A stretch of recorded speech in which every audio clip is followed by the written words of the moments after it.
શરૂઆતથી જ મેઘા એક ધમરોળ્યું છે ને એમાં પણ સુરતના હાલ બેહાલ છે। સુરત પર બેવડો માર પડી રહ્યો છે। એક તરફ આકાશમાંથી વરસતી આફત અને બીજું ખાડી પૂર જેણે સુરતની સુરત બગાડી નાખી છે। રહેણાંક વિસ્તારો જળમગ્ન થઈ ગયા છે। નદીઓ વહેવા લાગી છે। ઘરની અંદર અને બહાર પાણી ફરી વળ્યા છે। ઘરવખરી તબાહ થઈ ગઈ છે। અને ન માત્ર શહેરી વિસ્તાર પણ સુરતના ગ્રામ્ય પંથકોમાં પણ મેઘરાજાએ કહેર વરસાવ્યો છે। નદીઓના પાણી રહેણાંક વિસ્તાર સુધી પહોંચી ગયા અને લોકોને ઘર છોડવા મજબૂર થવું પડ્યું।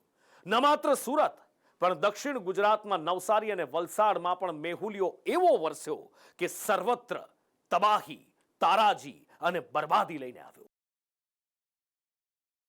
સુરતમાં છેલ્લા 3 દિવસથી અવિરત વરસાદ વરસી રહ્યો છે।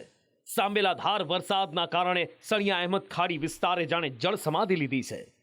આખા વિસ્તારમાં જળબંબાકાર થઈ ગયો છે। હજારો લોકોના ઘર આ વિસ્તારમાં પાણીમાં ડૂબ્યા છે। સંદેશ ન્યૂઝની ટીમ ગ્રાઉન્ડ ઝીરો પર પહોંચી દુકાનો અને ઘર આગળ કેડસમાં પાણી ભરાયેલા જોયા। પરિસ્થિતિ એ હતી કે ઘરની બહાર જાતે નીકળી પણ ન શકાય। જ્યાં નજર ફેરવો ત્યાં આફતના પાણી જોવા મળ્યા। પૂરના પાણીથી બચવા માટે સ્થાનિકો ઘર અને ઘરવખરી છોડવા મજબૂર થયા।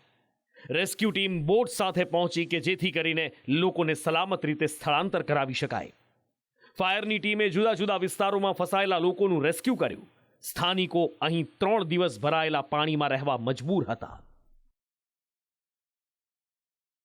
ઉપરવાસમાં જે વરસાદ વરસી રહ્યો છે તેની આફત છે તે સુરત શહેરમાં આવી છે અને સુરતમાં ખાડીપુર આવ્યું છે।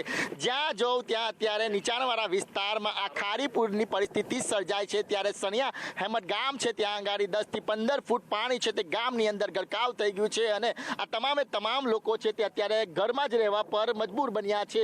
અત્યારે ક્યાં જઈ રહ્યા છે? પણ ટાગોર કોલોનીમાં ત્રિકમનગરમાં। કેટલા દિવસથી આ રીતના ફસાઈ ગયા હતા? 3 દિવસથી। કેટલી તકલીફો પડી રહી હતી તમને? તકલીફ તો બહુ બધી પડી રહી છે। નાના છોકરાઓ છે એટલે 4-5 છોકરા હોય તો કઈ રીતના રહેવાનું? ખાવા પીવાની કેટલી તકલીફ પડતી હતી? ખાવા પીવાની પણ બહુ પડે। સુરતના પલસાણાનું બલેશ્વર ગામ છેલ્લા 4 દિવસથી બેટમાં ફેરવાયેલું છે। લીમડી ફળિયા વિસ્તારમાં 160 લોકો ફસાયા હતા જેમને સલામત રીતે સ્કૂલમાં લઈ જવાયા અને ત્યાં તમામને આશરો આપવામાં આવ્યો। તો સુરતની સાફલ્ય સોસાયટીમાં ઘૂંટણ સમા પાણી ભરાયા। 50 ઘરમાં વરસાદના પાણી ફરી વળ્યા। ખાડી ઓવરફ્લો થતા ઘરમાં પાણી ઘૂસ્યા। દર વર્ષે ચોમાસામાં આ જ સમસ્યાનો અહીંના લોકોને સામનો કરવો પડે છે।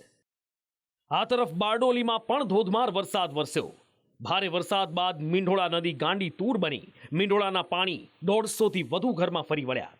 નદીના પાણી નીચાણવાળા વિસ્તારોમાં ફરી વળ્યા અને ફસાયેલા લોકોને સલામત સ્થળે લઈ જવા રેસ્ક્યુ ઓપરેશન હાથ ધરવું પડ્યું। સુરત અને તાપી જિલ્લામાં ધોધમાર વરસાદના કારણે કાકરાપાર ડેમ ઓવરફ્લો થતા નીચાણવાળા ગામોને એલર્ટ કરવામાં આવ્યા। પાડોશી રાજ્ય મધ્યપ્રદેશમાં પણ ગાંડો વરસાદ તૂટી પડ્યો। વિદિશામાં ધોધમાર વરસાદ બાદ પૂર આવ્યું। સતત પડેલા વરસાદના કારણે વિદિશાના હાલ બેહાલ થઈ ગયા। રસ્તા પર પાણીના ધસમસતા વહેણ જોવા મળ્યા। શહેરના રસ્તાઓ જાણે નદીમાં પરિવર્તિત થઈ ગયા હોય એવું લાગ્યું। પાણીના ધસમસતા વહેણમાં 2 કિશોરીઓ તણાવવા લાગી પણ સદનસીબે બંને કિશોરીના હાથ પકડી તેમને બચાવી લેવામાં આવી। ગ્લોબલ વોર્મિંગની અસર કહો કે માણસે કરેલા પાપ। એક તરફ ગુજરાત સહિત ભારતમાં મેઘરાજા આફત બનીને વરસી રહ્યા છે। અનેક વિસ્તારોએ જળ સમાધિ લીધી છે। ત્યાં ચોમાસાની સિઝનમાં જ 21 જુલાઈ 2024નો દિવસ પૃથ્વીના ઇતિહાસનો સૌથી ગરમ દિવસ સાબિત થયો। 21 જુલાઈ રવિવારે વૈશ્વિક સ્તરે સરેરાશ તાપમાન 17.9 ડિગ્રી નોંધાયું। વર્ષ 1940ના તમામ રેકોર્ડ તૂટી ગયા। ભયાનક ગરમીની અસર કહો કે યુરોપ અને અમેરિકામાં અત્યારે હીટવેવની અસર વર્તાઈ રહી છે।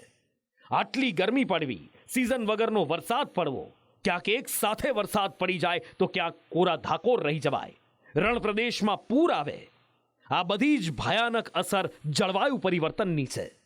સંયુક્ત રાષ્ટ્ર જળવાયુ પરિવર્તન પર સતત ચિંતા અને ચિંતન કરી રહ્યું છે।